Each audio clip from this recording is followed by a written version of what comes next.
So welcome everybody. We're delighted to have our workshop on today as part of Dyslexia Awareness Month and our amazing speakers. So I won't waste any time talking myself, really. I'll let everybody kind of jump in. Just some housekeeping stuff, guys, so that we can get everything on and off. If people aren't maybe talking or integrating questions, if you wouldn't mind maybe turning off your mic, happy to have cameras on or off, whatever people are comfortable with. Just to note, obviously, if we are recording it, you may be visible at the side of the screen, but happy to do whatever you feel more comfortable with that. As you mentioned, we'll be doing a little bit of Q&A, hopefully at the end, guys, if that's okay, just to keep the synchronicity going between the speakers. So if you have a question for our first one or two speakers, just feel free to keep those, or again, you can put them in the chat as we go throughout the session. If you leave, no problem, I'll be able to kind of bring people back in and out as well, and so there's no issue there. I know those internet connections might be great as well with all the weather. So an overview, I'm just going to give a very, very quick brief outline as to what we do, and we'll do a brief overview then of each of the speakers, and then they'll kick into their own content. So I myself am Una Buckley, for some of you that maybe haven't come across me before, I run an organisation called Boston for Life, which we work with students with learning difficulties. So very young kids all the way up to older adults that want to kind of develop, learn easier tools to day-to-day practicalities, reading, writing, even maths, mental arithmetic, both in school or even in the workplace. Very, very fortunate to have kind of expanded our team over the last while and look at different areas, transitioning to secondary school. We've done some camps, and we've been fortunate then to work with many organisations as well as a result of that. If anybody has any questions, either directly for me or in relation to the content or for any of our speakers, I know some of our speakers will share their direct details as well, please feel free to send me an email or through our social media channels. If you have any concerns or anything that we looked at that you'd like to learn a little bit more about. An overview of today's topic. So each speaker will come at this from a slightly different slant, which will be great. We'll get a very overview approach to belonging, let's say. Originally we're looking at it from a belonging from an older demographic, maybe in a workplace setting, but belonging in all contexts is obviously really, really important and really needed, I suppose, in this area of learning differences. So we'll be looking at bits of accommodations, workplaces, schools, fitting in, but also standing out, understanding expectations, deadlines, organisation, lots of things that will overlap with lots of different age demographics as well. If anybody has a second that they're logged in, if anybody wants to go onto some of our social media sites, we're doing a poll quiz question, and we're giving away actually some software packages that we'll look at the end of today's workshop. But if anybody wants to go on and answer some of our poll questions, could begin a chance then with winning our Dragon software, which we'll look at the end. As part of Dyslexia Awareness Month, we've also, in conjunction with some of our partners, created a really good PDF booklet. So if anybody wants to have access to that, I know a lot of people on this would have worked with us anyway, probably got it in their email box. But if anybody wanted some general tips to implement in the school or implement in work, feel free to send us an email. So we'll kick straight in. So our first amazing speaker is Donna. Donna is from SWD, so Succeed with Dyslexia, based in the UK, which you'll notice quite quickly that she's not based over here. Donna has a very wealth of experience, both from teaching but also massively advocating in the area of diversity and inclusion. We're honoured to do a few workshops with SWD over the last coming months, so we're delighted to have this as a concept, and this was something that me and Donna, I suppose, created together, So Donna, if you want to kick in, and I'll probably unshare mine, Donna, if you'd like to share yours, and we can start from there. Yeah, thanks, Una. Good evening, everyone. Thank you so much for making time, all about belonging, which is one of our passions here at Succeed. So let me just tee up the tech, share my screen. This is the bit I absolutely hate. Okay, I've just got a few slides because I just think it's better, isn't it, if you've got something to look at. whilst I'm chatting. As Una said, we're going to, this evening, we've got fantastic experts talk about this from many different angles. And the angle that I'm going to share with you for the next few minutes is about belonging at work with neurodiversity. And this was a theme that we felt really passionate about here at Succeed with Dyslexia. It was one that we've been delivering, my goodness, to so many organisations and continue to do so. I was with Dyson this morning. I had a meeting this afternoon with the Body Shop, with Brita Filters, and the list goes on and on and on. So yes, everybody is really passionate about neurodiversity, which is wonderful. I'm really interested actually to talk about belonging. And when we think about the workplace and adults, it's a really useful filter and lens, I think, by which we can explore, how do we get it right for our neurodivergent employees? Because it's really, really important.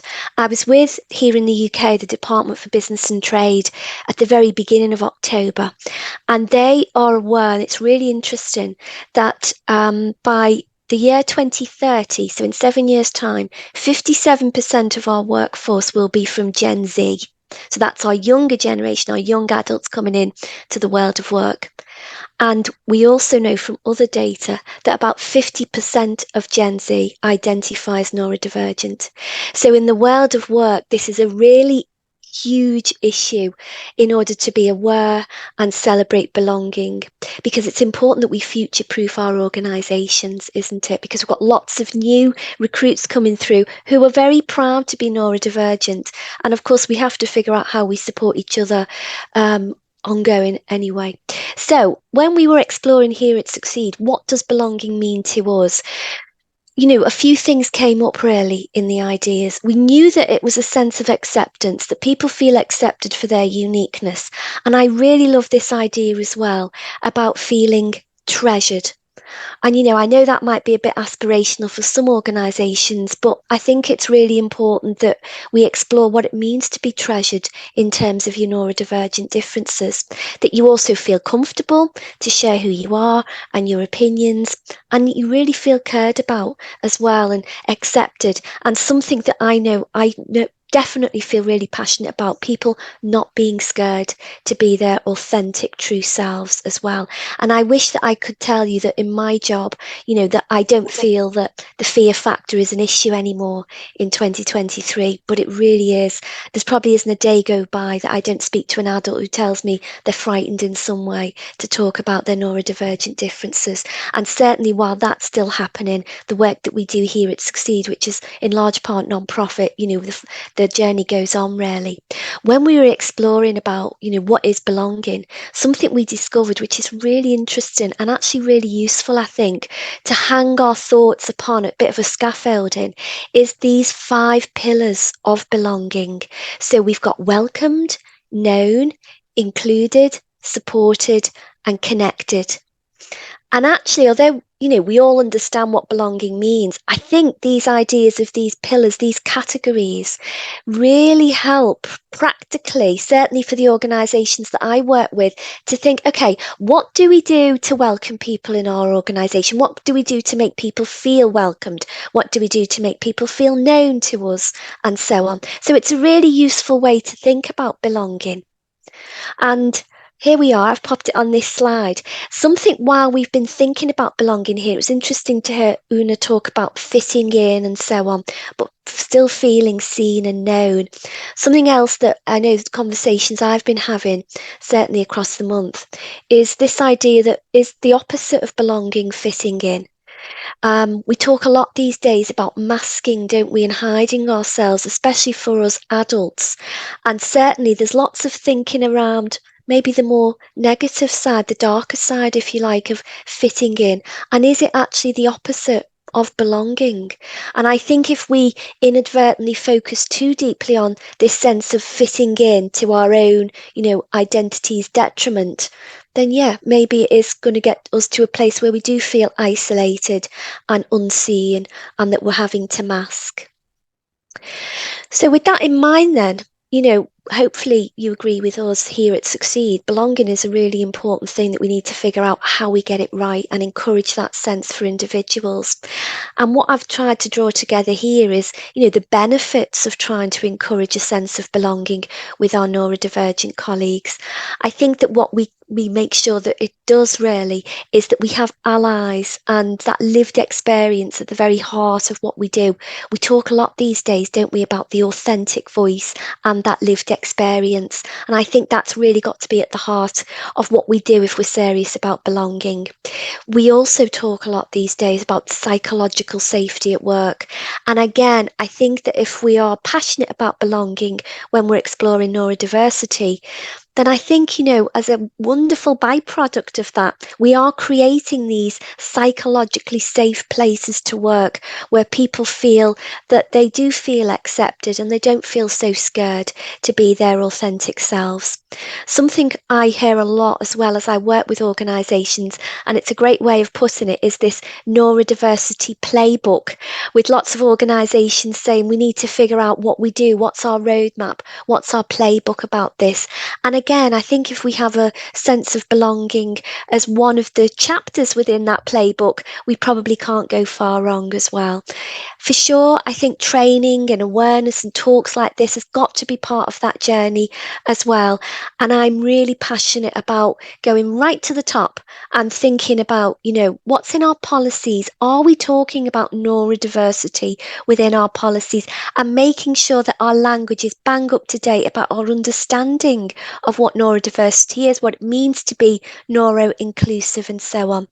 So, when Una asked me to kind of start the ball rolling this evening to talk in this way, I was really excited because hopefully as I pass across now to the other speakers, it sets the scene really, I hope, for all the wonderful conversations that we're going to have this evening. That just leaves me to say, a huge thank you to Una for drawing together this time. I'm going to be learning a lot from the other experts. I know I am, but please keep in touch as well. Because I think, we are huge advocates here at Succeed for being really a sense of belonging within our organisations as well. So thanks, Una. I'm going to stop sharing now and hand over to another individual. So let me press the button, stop share. There we go.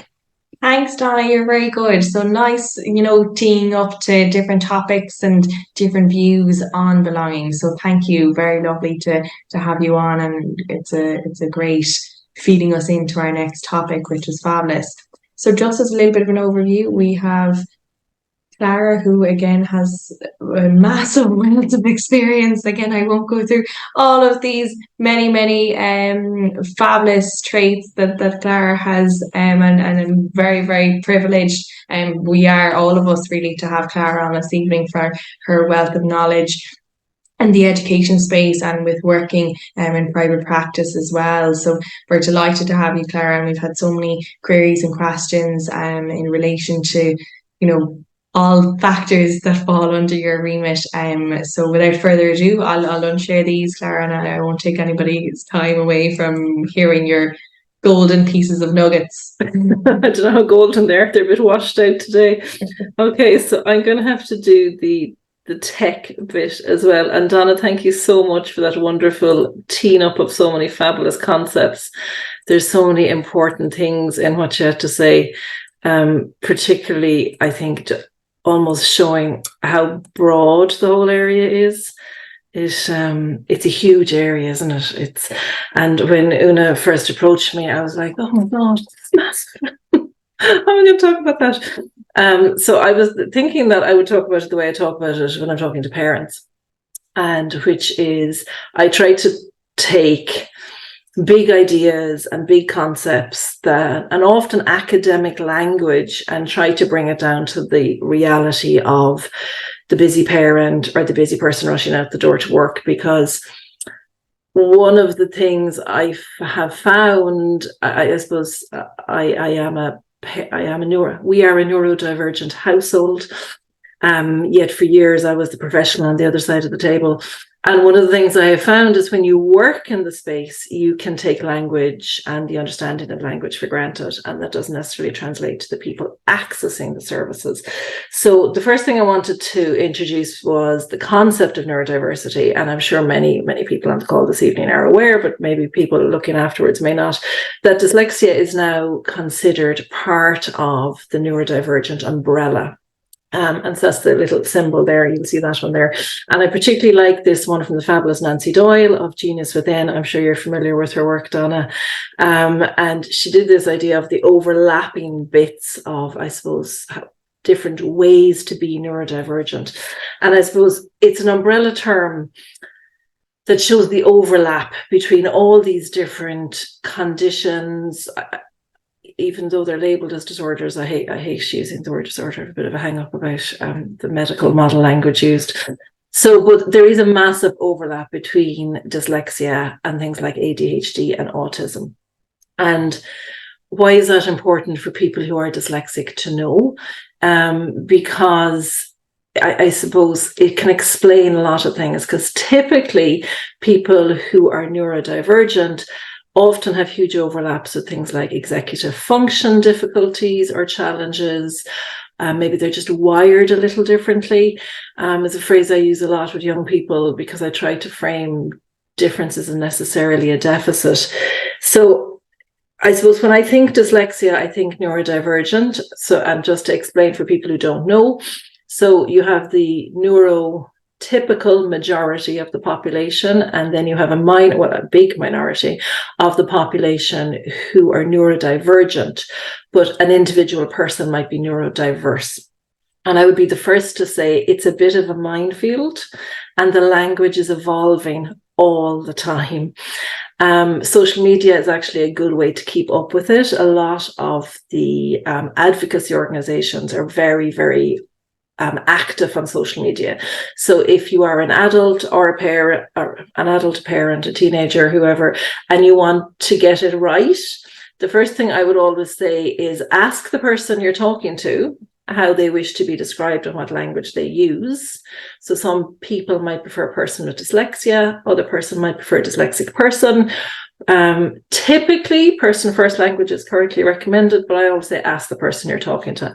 And as I said, the language is evolving hugely, so it's important, I suppose, to keep up to date with it. And in terms of workplace well-being, teams that have neurodivergent individuals on them are typically shown to be over 30% more effective. They're more productive, they're more creative, they listen better, they have a greater sense of their values. So it is a good thing when neurodivergent people are included in the workplace. But I suppose particularly, kind of to circle back to dyslexia, the one thing I would say is I work a lot with parents. A huge amount of my work actually is parent support in the post-diagnosis space. And I always say you don't grow out of dyslexia, you grow with it as you learn more about yourself and you learn more about how to be your authentic self. My West Cork's coming through. And how to understand the strengths of your unique brain. And how can you do that? And I would say, I'm all about the practical, you might see, right? You just have to flip the narrative. And I suppose I was thinking, because I work a lot with schools and I work a lot with parents. And sometimes when you hear a label, it's, oh no, gosh, what are we going to do? Baby steps. You know, what's that phrase? You know, how do you eat an elephant? One bite at a time. So it's baby steps. Develop your knowledge in a way that you can manage. So for example, obviously, assistive technology is the way to go forward, but that's not my area of expertise, so I won't talk about it. But one of the things that I do think is important for people to remember in terms of making the workplace, the school, the home, the community an easier place for neurodivergent people to be is to recognize that within the difference, there are inherent challenges. It's not a deficit, it's a difference with some inherent challenges. And some of those challenges, for example, are processing sheer volume of information coming at you. So one simple way to minimize what's called cognitive load. So if you can imagine a load of stimuli, if you can imagine a battery, a phone battery, If you were taking this Zoom call, or some of you might be on your phone, it's going to run down the battery a lot faster because that's a lot of effort for your phone to expend. In the same way, if you, the neurodivergent individual, is in a busy, very highly stimulating environment with a lot of information being fired at you, that's going to be very, very tiring. So one of the things a really simple workplace and school place accommodation can be to minimize the cognitive load. And how do you do that? With really clear instructions, chunking stuff together, routine. I go on a bit about routine, and really clear expectations to go in a school setting, homework in a workplace setting. What are you expected to do in the time frame you're expected to do it? Okay. And one thing I would say is, when I was thinking about belonging, and I'm a great fan of the work of Martin Seligman, who's one of the founders of positive psychology, and he talks a lot about mattering in the workplace. And having that sense of that your worth is valued, and as Dom said, you're treasured in the workplace. And I'm also a big fan of flipping the narrative. So instead of saying to the person who's asking for accommodations, what is the matter with you? You could say, what matters to you? In what way are our values aligned? What do you need to make this work? And really, you can't go too far wrong if you just listen with respect and curiosity, And then this is a bit busy slide now because I got a bit carried away. So I suppose I'll keep it really simple and practical. PRISM is Seligman's newest model, development of the PERMA model, and PRISM is his new model of workplace well-being, which is prospection, resilience, innovation, social supports, and meaning. So I'm just going to really focus on social supports and meaning. And one thing I wanted to flag, particularly because we're talking about neurodivergent advocacy, and how we should create a situation where neurodiversity is valued and people can ask for accommodations and people can engage in self-advocacy. However, it struck me that in the workplace, whose responsibility is it to do the work of gaining the knowledge? And it is often the employer's and the manager's responsibility as well. It is not on the neurodivergent person to always do the work of telling their employer what is needed. So it is helpful if knowledge is developed at a managerial level. If you know you have neurodivergent people on staff, it is important for you yourself as managers or as team leaders to engage in work in terms of simple turning up to seminars like this, turning up, reading, getting active online and finding out what it means to be a neurodivergent person, what that experience looks like. Social support, Donna touched on this. It's really, really important that neurodiversity is valued, but visibly valued.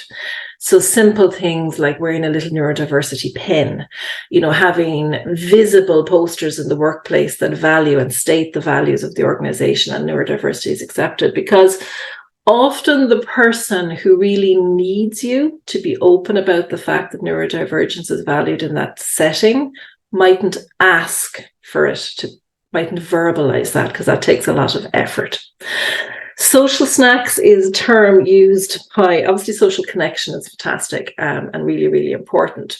But in this, I suppose, disparate world of webinars and Zoom calls, it can be harder to physically get together and develop that social rapport. So social snacks is a term developed by a psychologist in the States called Guy Winch.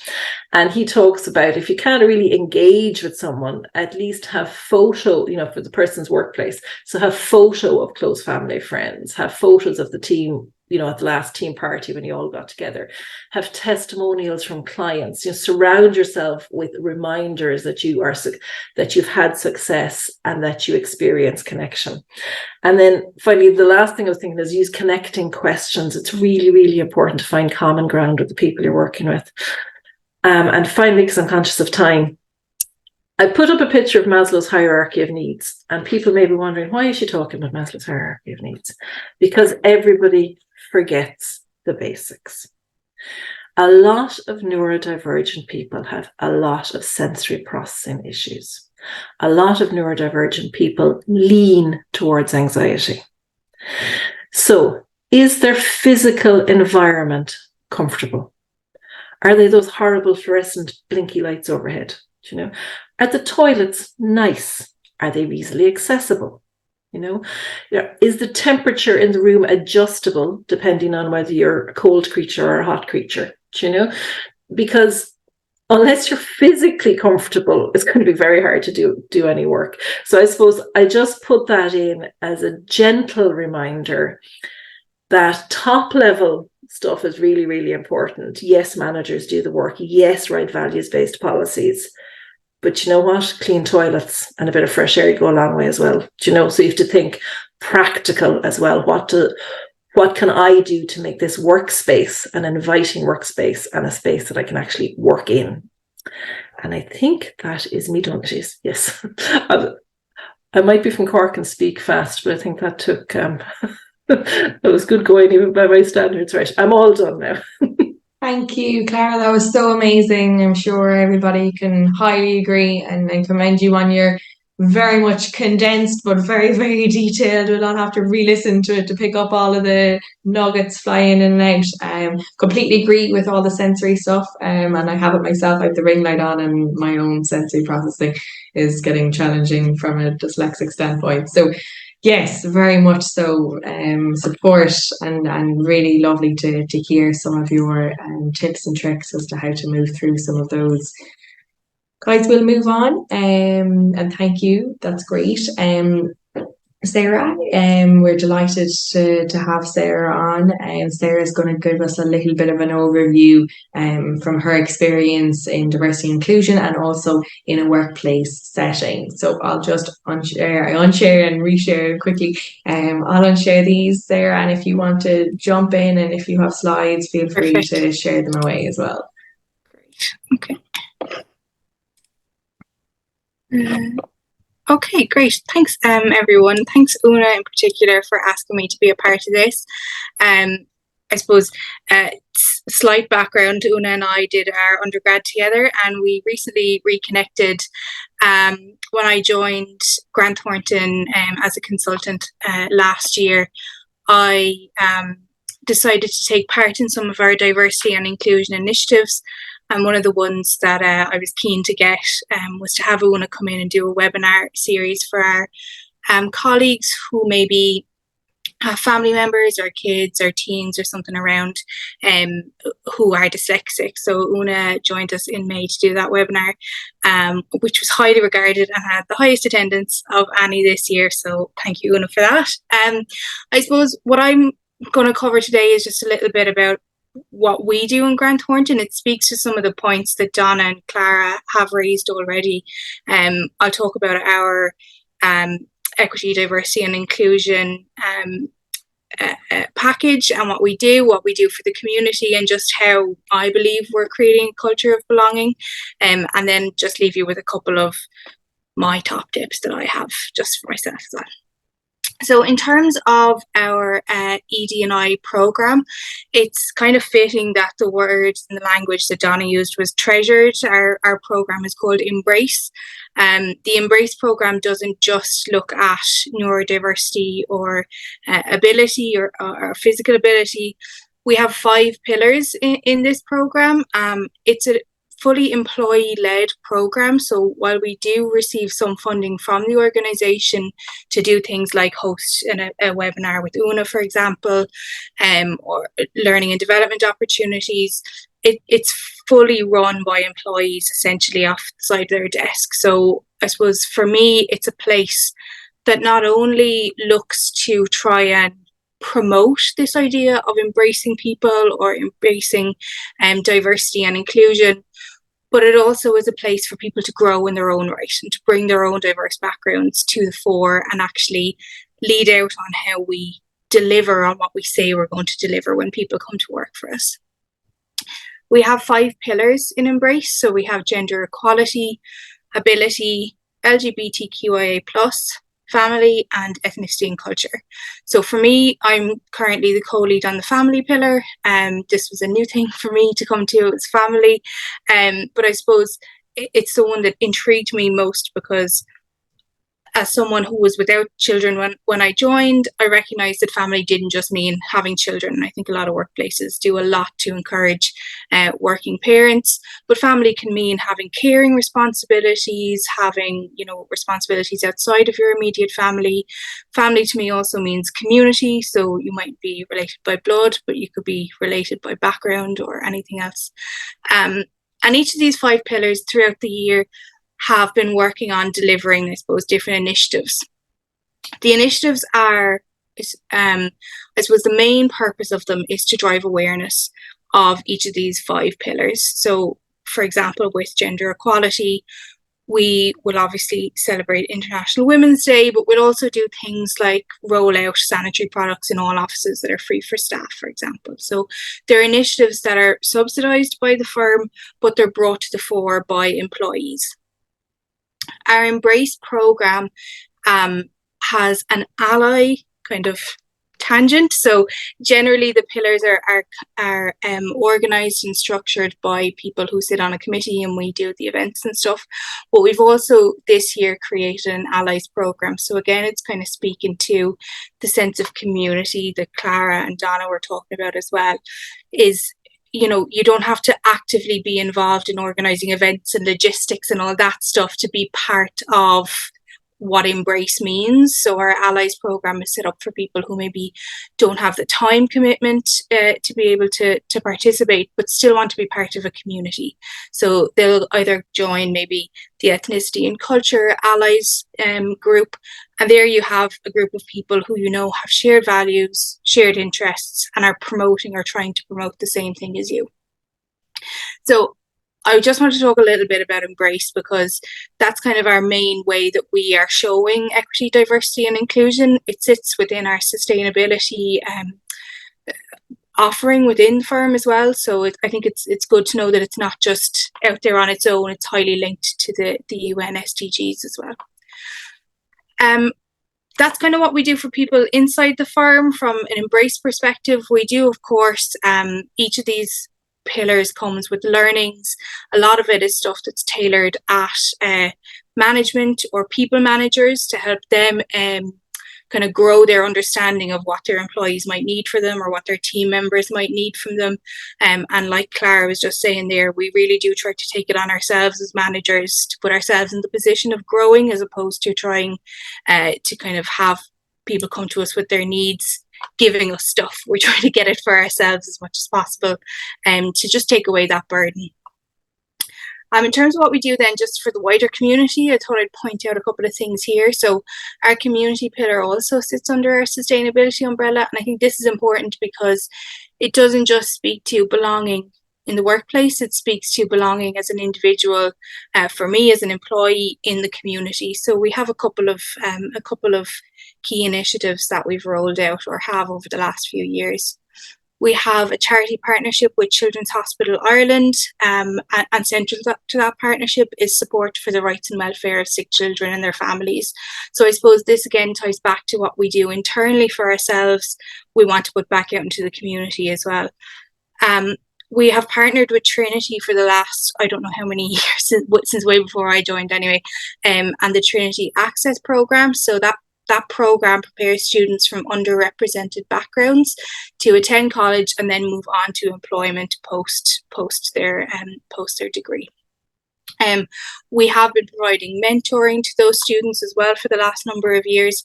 And again, this is people who are doing it because they understand what it means to create a sense of belonging from before you even step into the company. So we're trying, I suppose, put it out there that we support people whether you come to work for us or not. In some cases, we can be there for you regardless. And the last one, just to point out there, is the Green Pierce Street campaign. So again, this is just about us broadening our kind of understanding of what it means to create a sense of belonging. To me, it also means creating a better world, which is more equipped to be more belonging, and we all know that sustainability and the environment is a key portion of that. So this is something that we've been trying to do, and just to kind of support having more greenery, social spaces, benefit local communities and businesses, etc. And that's kind of stuff I think that speaks to, you know, the physiological piece that Clara was just mentioning there. You know, it doesn't just have to be in the workplace. If we can create green spaces outside of the workplace that are accessible, like that's all going to contribute to a sense of belonging as well. And just very lastly, some of my own little tidbits, I suppose. So having recently moved from not really managing people to now managing people, it really put me in a position to kind of have a look back on how I can take how I work, take how, you know, what my expectations are of the people that I manage, and work with them to get the best out of them. My goal isn't to turn people into mini versions of me, it's to turn them into more grown versions of themselves. So I like to think that I can work with people where they're at, and part of that is me doing things like coming on here and learning as much as I can. A couple of things that I think everyone can do in that regard. Firstly is be open. So belonging starts by being open to new ideas, new people, new ways of doing things. So it doesn't really matter who you are, what your interaction is with the outside world. Being open is the key first step to broadening not only your horizons, but helping other people around you to broaden theirs. If you encourage the people around you to speak up and recognise that their ideas have inherent merit, you're more likely to see more of that come back in the future. And I think that's really important.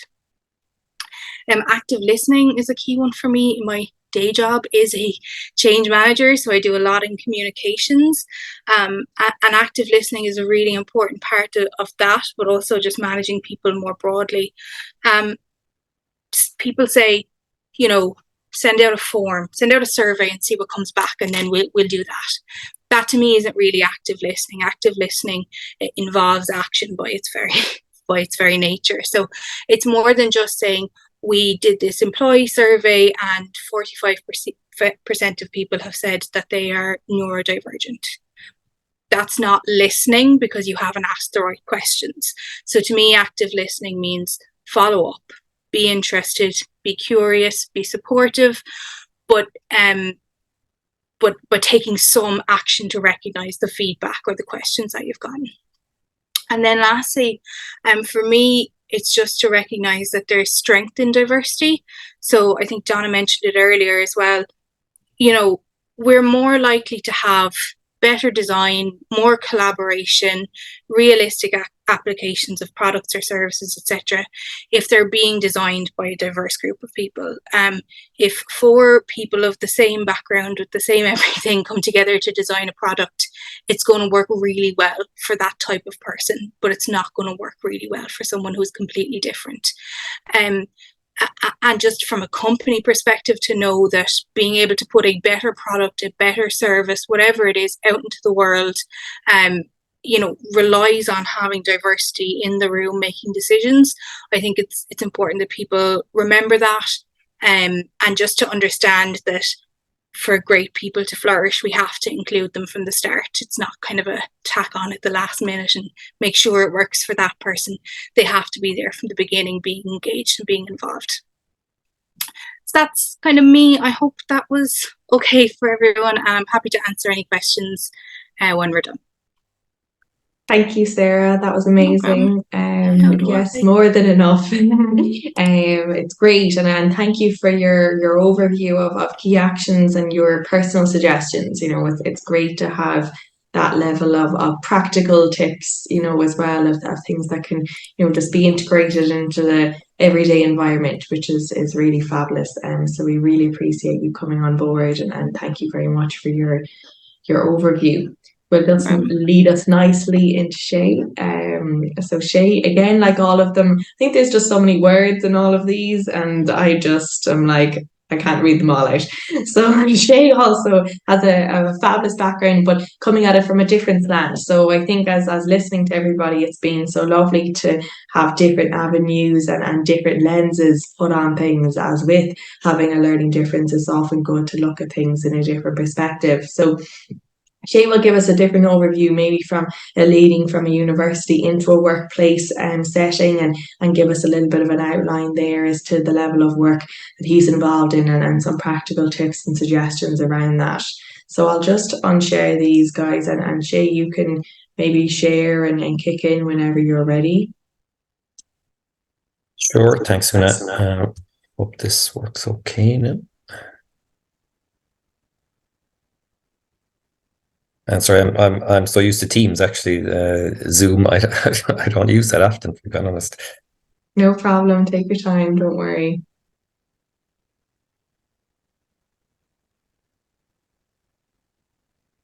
So that it has shared, is it? Perfect.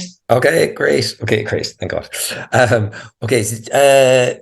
Yeah, I was. Do you know what? It was interesting. I was just putting together a few slides for this, and I didn't give an awful lot of thought to this image that I put in this first slide, and then afterwards I was kind of thinking, belonging. Does this kind of suggest belonging? And yet, you know what? I mean, listening to Donna, I think, Donna, you mentioned something really interesting, that that we need to kind of figure out what belonging actually means, and there seems to be this kind of fitting in versus being your authentic self kind of thing going on. And then later, Clara, you mentioned difference isn't necessarily a deficit. And then I was kind of thinking, you know what, actually this image is kind of apt for belonging. And something else you mentioned, Clara, was the word mattering.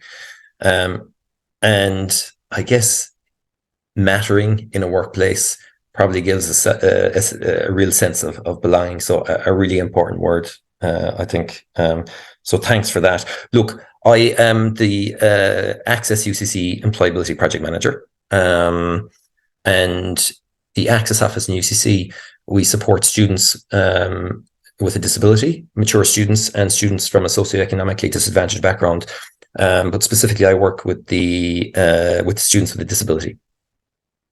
And for the last good number of years, I have been involved in running a career mentoring program and a summer internship program with our employer partners. And our employer partners mainly are some of the multinationals, really, the likes of Apple and Janssen and Dell and a good number of companies. And I suppose a lot of what I'm going to be talking about will be with reference to the program and to both student and employer experiences there. But before I move on to the next slide, I guess final thing to say about this image is that I think also what it might suggest is that there are a lot of good things happening in relation to diversity and inclusion, but there are also plenty of challenges that need to be met along the way. So I just going to, in terms of what I'm going to go through here, I'm going to start by just giving a bit of context to disability support in UCC. And then there's a few things that I want to say about recruitment and selection, the issue of disclosure, supports in the workplace, and universal design. So what do we mean by disability? Look, I suppose there are a lot of students where the word disability doesn't resonate at all. And actually in UCC, it's kind of 50-50 split, actually. 50% would kind of say, disability, no, that's not me. I don't have a disability. And 50% would say, that's really meaningful for me. And it's part of who I am. But I suppose I may use the word disability here, but I'm just using it broadly, I suppose, but recognizing that it resonates for some and not others.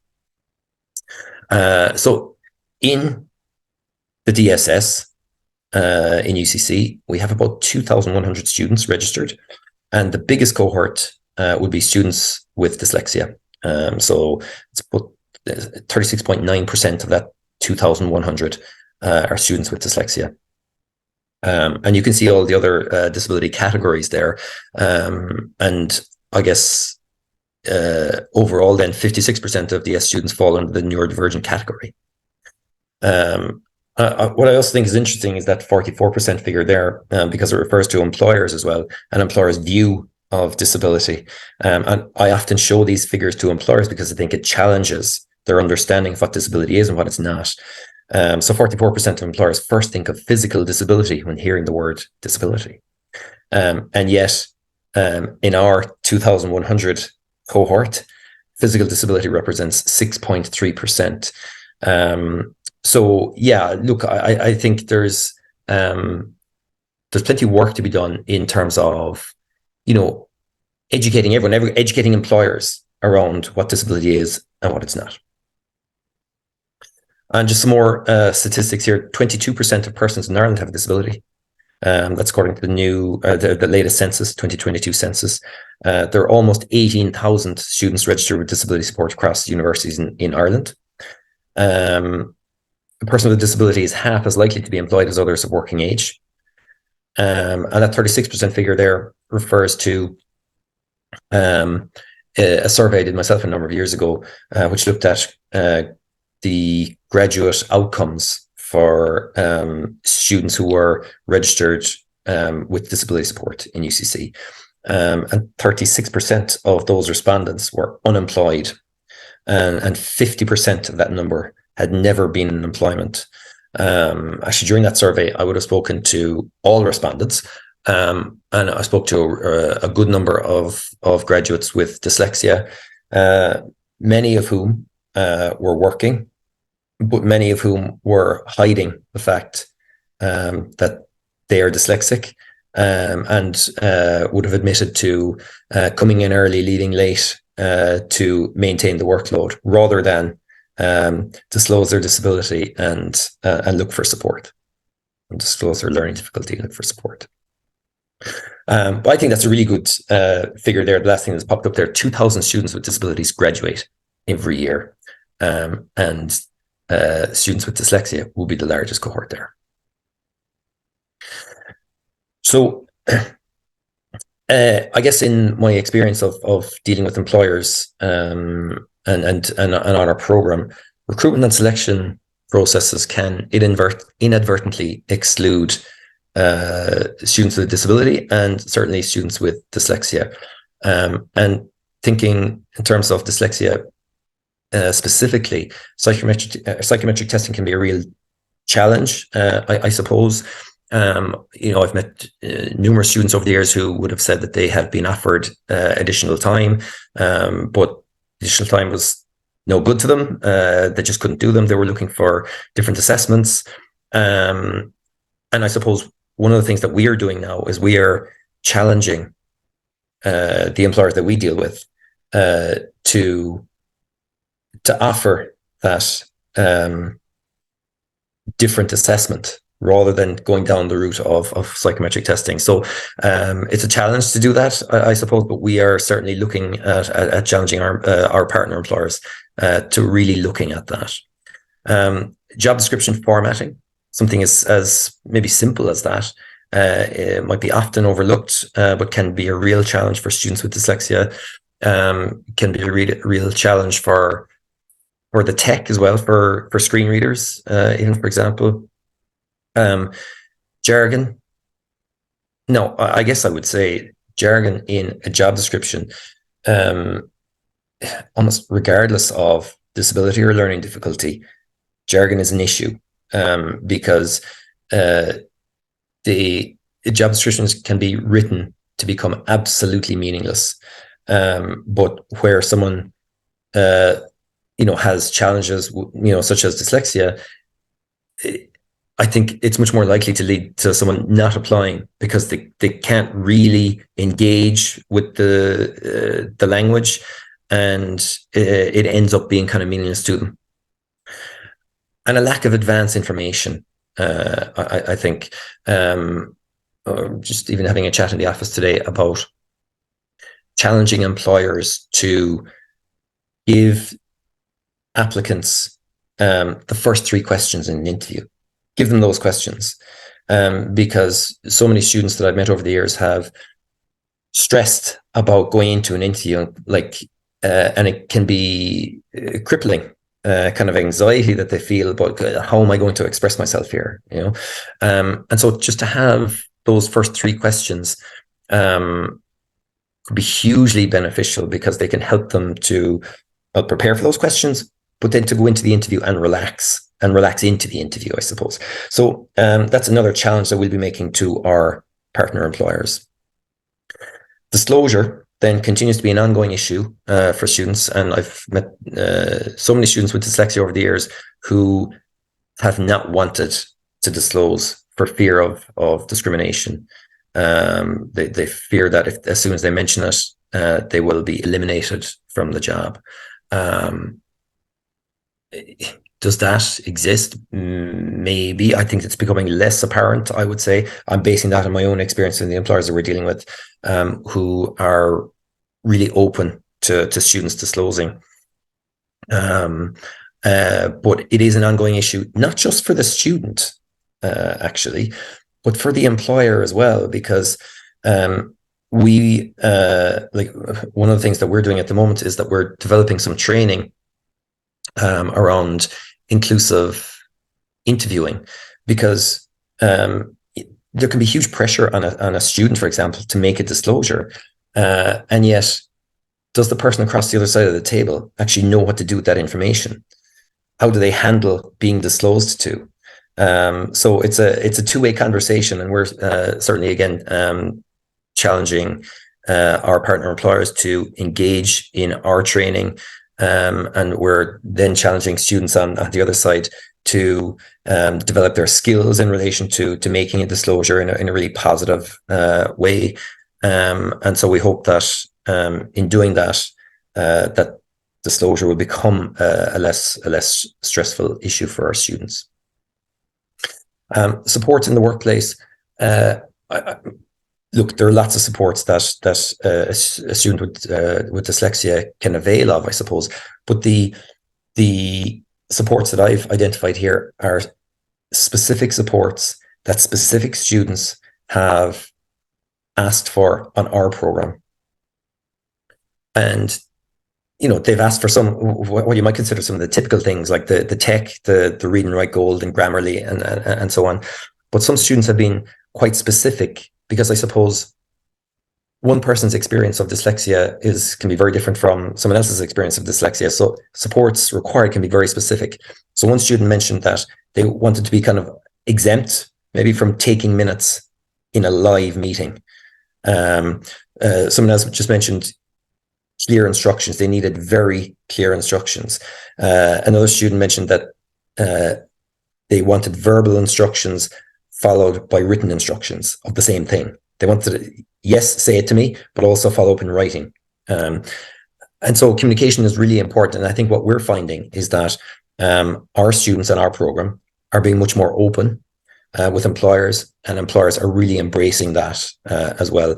They are eager to put the supports in place for the students, I suppose, because I think they're learning a lot about, disability and learning difficulties themselves. Then I just wanted to mention, I suppose, the concept of universal design, which is design that can be accessed and used to the greatest extent possible by all people, regardless of their age, size, ability, or disability. And so two things that we are developing, and I think that these are really positive, and our partner employers are engaging really well with them. And there are two things. One is a job description template, and one is a support assessment process. The job description template is something we put together that, like, job descriptions can be so poorly written that we put together a template now that we want our partner employers to follow when they're making an offer of a summer internship to students. And the job description template, and I'm happy to share it with anyone, will include obviously the key tasks and the key skill requirements for a job. There's no jargon. There's information on the workplace, like what the workplace actually looks like in real terms. Like, is it a friendly workplace? Are there those fluorescent lights? Is it a busy environment? What does a busy environment look like? Is there a lot of noise? Is there a space to go if you might become kind of overwhelmed in any way? Like a real description of the workplace. I suppose there's information about particular people that you can reach out to within the company if you want to make a disclosure, and there's names and photos attached to those people as well. So we're getting some really good feedback on the template, and we think it will help students to engage with it as well. The supports assessment process then is it's a form and it's a process. So when a student is successful in getting an internship, the employer completes their part of the supports assessment form, which outlines the key tasks, the skill requirements, describes the work environment, and then the student completes their part. And when the student completes their part, they're effectively responding to the employer's information. So what they're saying is, based on what you've told me, these are the supports I believe that I'll need. And what that then leads to is, once the two parts of the form are completed, the student and the employer sit down together to discuss the form and have a conversation about supports. And we would say to students, you don't need to disclose. If you have dyslexia and you don't want to disclose dyslexia, don't disclose it. But talk about the supports. It's just a different way of framing it, I suppose. So I'll finish on that, right? But I suppose I just wanted to finish on this kind of quote, which is from a student who previously was on our program, a student with dyslexia. She was mentored by a mentor in Boston Scientific. She subsequently got a summer internship with Janssen. Janssen then kept her on part-time in her final year of college. That led to her getting a graduate program with Janssen. And she went on to become a mentor in Janssen as well, which is really nice. But I think I like what she said here when she says, from doing the program, it definitely taught me to use my dyslexia as a strength and to hone in on what works for me. Just because something is always done a certain way, it doesn't mean that it has to continue to be done that way for everyone. And I think that really well sums up much of the student and employer experience on our program. So I guess maybe in summary then, a lot of good things are happening in the employability space when it comes to diversity and inclusion. Thank you, Shay. That's amazing. Again, overload of information, but fabulous. So very, very appreciative, and thank you so much for that wealth of knowledge. Just to give a quick summary view, thank you, obviously, inevitably, to our amazing speakers. I'm so privileged to have you all on. It's such an honour to know all of you actually on a personal level as well. It's so lovely. So I really do appreciate giving up time in your evening, which is very, very precious to all of us, particularly in the level of work that we're all involved in. And so I really, really do appreciate it. If people wouldn't mind, I'll put the feedback link into the chat, guys, if that's okay. If people had any further queries or things they wanted to follow up about, please feel free to deflect on Sarah's point about feedback forms. I was thinking maybe I should take it out, but I'll put it in anyway, and if people don't want to do it, please feel free to. I do have some questions that have been sent to us directly. If people have more questions and are comfortable with either coming on or putting them into the general chat, I have some direct questions sent to us, but feel free to do so while we have our speakers. As mentioned, as part of our October Dyslexia Awareness Month, we are giving away a fabulous package of software. It's worth over €900. So if anybody's interested in entering into that competition, you can go on to our social media and our Instagram. So my initial few questions, and we'll wait for if anybody else wants to jump in, is in terms of Clara, and as she was mentioning there, Clara, about psychometric testing. We'd be keen to understand your viewpoint on how that kind of ties in and the challenges that might be presented in that space. I'm sorry. Okay, my opinion on psychometric testing. I have a lot of opinions on psychometric testing. I think the fundamental flaw about psychometric testing is people misinterpret its statistics. And you know what they say about statistics? There's lies, damned lies, and statistics. So psychometric testing is dependent on what's called a bell curve. So you're going to have a norm, an above norm, and a below norm. So people aren't statistics. people don't fall neatly into bell curves. So for example, if I was doing a sentence, but they're a useful, necessary evil.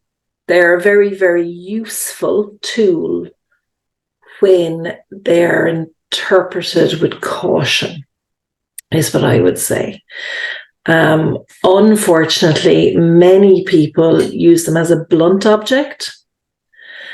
And think, oh, because, you scored that on that test, that means you're going to perform in that way forevermore till the end of time.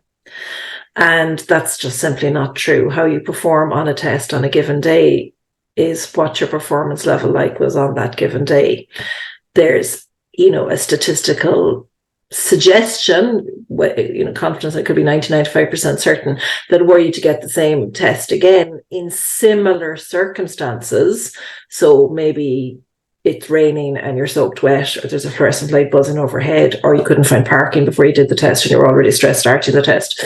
So if you were to redo the test in similar circumstances, somewhere between 90 and 95%, you might score similarly, but there's a small chance you score very differently. And to recreate the context is next to impossible. So when I'm interpreting psychometric tests, I put a lot of caveats on them. And I'm also very sure that people just ignore the caveats and say, this is what you are, despite the big thing I say that please put in the caveats. So psychometric tests are a blunt tool and a necessary evil, but they need to be interpreted with caution, would be I'm happy to take other people's opinions on board. So thank you, Clara. It's great to have, your perspective on it too, because being on a receiving end of it and Shay being involved in it and people administering them, we all have a different slant. So it's fascinating to understand how people would view it, and how damaging it can be as a recipient, but then also person may be correcting it or looking at it, how they might feel about it also, is an interesting one. Shay, I think you're going to chime in. Yeah, no, I think it's I think one of the issues is the way that they're used as a blunt tool to kind of cull the numbers of, for a large number of applicants, for a small number of roles, and they just use a blunt tool to cut those numbers down. And I was just a graduate that I know of, it's a graduate of visual impairment actually, and she's working now, but psychometric tests were a real challenge for her, a real challenge. She would have said herself that the kind of reading, writing, maths kind of elements of the psychometric tests that she was doing, she really struggled with. She said, and I remember her saying that she's not bad at those things, but the psychometric test made her feel that she was, and she ended up with a real lack of confidence then because of it. So the job she's in now, she got into without undertaking a psychometric test. It's a graduate role, offered a contract before the end of the graduate role, well before the end of it. I mean, she's flying, she's getting on great. So yeah, I agree with you, Clara. They can be a useful tool, but it just seems to me that so often they're not used in a really nice way, I think. Definitely, yeah. Thank you, Shay. And it's great to hear, real life student examples at the moment as well. And maybe from Donna and Sarah's side, as an overview, I suppose, from maybe even Sarah on the practical implementation, as Shay looked at disclosure and all of those aspects. How do we feel that can evolve now from where it is, and what kind of key things would you like to see in place to make that change and develop? Yeah, I think, well, from my experience anyway, in my current role, I know that what helps disclosure grow is disclosure, and I know it's difficult, but it's almost self-fulfilling in a way. In particular, if you've got people who are maybe more senior in an organization who are open about things that they struggle with, be it a learning difficulty or mental health or whatever the case may be, we have a couple of really open and vulnerable senior partners in our firm. And I think that it's important to recognise that culture does have to start from the top, because if you believe that the person you're working for, reporting into, is as vulnerable as you, suddenly you see them as a person again, and you can be more free to be yourself. So I think that's one thing. The other thing I think that can be useful in driving disclosure is positive experiences of it. So we would have done a couple of sessions towards the end of 2022 on disclosure awareness training for line managers. So kind of how to respond when people do come to you with something that they need to speak about. And having just kind of solid processes in place to help those people when they do come to you looking for supports or additional tech or whatever the case may be. You know, some people may have a physical disability that needs kind of a risk assessment of their workplace, for example. You know, just having those things in place and ready to go the minute someone comes to you, it means that they're going to have a better experience of it. They will talk. I know that graduates in particular really bond when they start in an organization. They talk a lot. They talk about their experiences of their direct line manager, the work that they're on. And so if they have positive experiences, that will spread. So I think it's, you know, we have to be prepared to listen to people and take action as best as possible. There's probably always going to be something that we're not prepared for. But, you know, I think if you do it often enough, you just create a culture whereby you go, okay, that's no big deal. What do you need? Let's do it. And then to follow up on that promise to people, I think is really important as well. Yeah, totally, Sarah. As you said, to follow through is really vital. And Donna, from let's say across the pond perspective, you know, how do you find as you're kind of in the level of the disclosure, and get, I'm sure, many queries and different groups of, you know, from parents and from teachers and from students and then from people in the workplace. What advice might you give around that disclosure topic to somebody maybe either tuning in or somebody unsure as what their next steps might be? I think it's a great question, Una, and it's so fascinating to listen to everybody this evening, and I couldn't agree more with everything that's been said. I think it's a tough one about disclosure. It's got to be a personal choice, hasn't it? You can't really advise somebody. I mean, in an ideal world, we should all be totally comfortable and free and disclose in the ways that we should. We know in reality, and it comes back to what Shay was saying, it's unfortunate when we hear graduates who are still hiding in the workplace their dyslexia and so on, but we get why that may be occurring. You know, it's unfortunately, we're still in a bit of a patchwork quilt situation of great organisations, not really great ones. We talk a lot here about inclusion wash. So it's the opposite really of what Sarah's talking about, where, you know, it's in the DNA of an organisation, the inclusivity and so on. Inclusion wash is, of course, the opposite of that, where people will just put on some superficial box ticking exercise.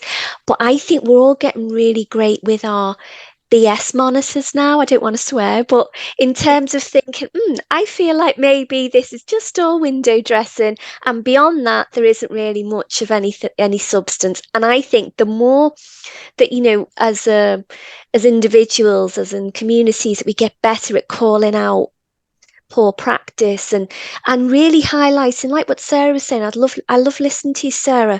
You know, exemplars of fantastic practice. When we hear that and what Shay was sharing about what happens in his university and so on, doesn't that just shame all the other organisations who are faking it? And I think we're in a bit of a transition, certainly in the UK at the moment, where it's better than where it was. So, you know, maybe more people now want to disclose, but we're still not there yet. You know, I was with Dyson this morning. I don't think it's a breach to say that there was a lot of people in tears during the session, and yet they are very inclusive. They're passionate about neurodiversity, and even in organisations like that, it's still really emotional. So, you know, places that aren't so good, I think people are scared, isn't it? And it's going to take a little while longer, I think, for us to get to the good place. But whilst we've got these beacons of hope within these organisations, and we have them here in the UK, eventually the revolution will just, it's like ripples, isn't it? It just trickles out. and then hopefully it's real everywhere, and everybody then feels comfortable to disclose or not. Exactly. Yes. Thank you, Donna. It's valuable and a fabulous point. And I know Sarah briefly mentioned it, and it's something we haven't touched on a huge amount in today's session is, emotional and obviously mental health overlaps. Yes. And, with our fabulous group of speakers, it's something we got kind of knee deep into the topics and the practical sides, but it's really important to mention that other strand, which is so fundamental and something that a lot of us talking today are extremely passionate about, as we know from statistics and everything else. There's a huge overlap with, learning differences, or whichever label we want to call it, and some element of mental health challenges as well, maybe depending upon what label we want to add to that too. But not to take any more of people's time, because I'm sure we could all continue on for many, many more hours. I would like to thank you all immensely as participants, but definitely as our fabulous speakers, for being just so great. We've all kind of thrown it all together, and I really, really appreciate it, very much so. And look, if we can, as I said to you, if we could only help 2 or 3 that ever came on, and they could maybe help somebody else, and we get that trickle effect, then that's always a win, So I really do appreciate your time and level of interest. And if people did have questions afterwards, guys, feel free to email myself or get on to any of the speakers directly. Bearing in mind they have a very busy schedule, but they if they get a chance, they will hopefully follow back. And you never know, we might all cross paths again, and hopefully all tie in the future. But thank you all. We will all conclude in wishing you all a safe and happy evening. Thank you. Thanks, Una. Thanks all. Thanks, everyone. Take care. All the best. Bye-bye. Bye.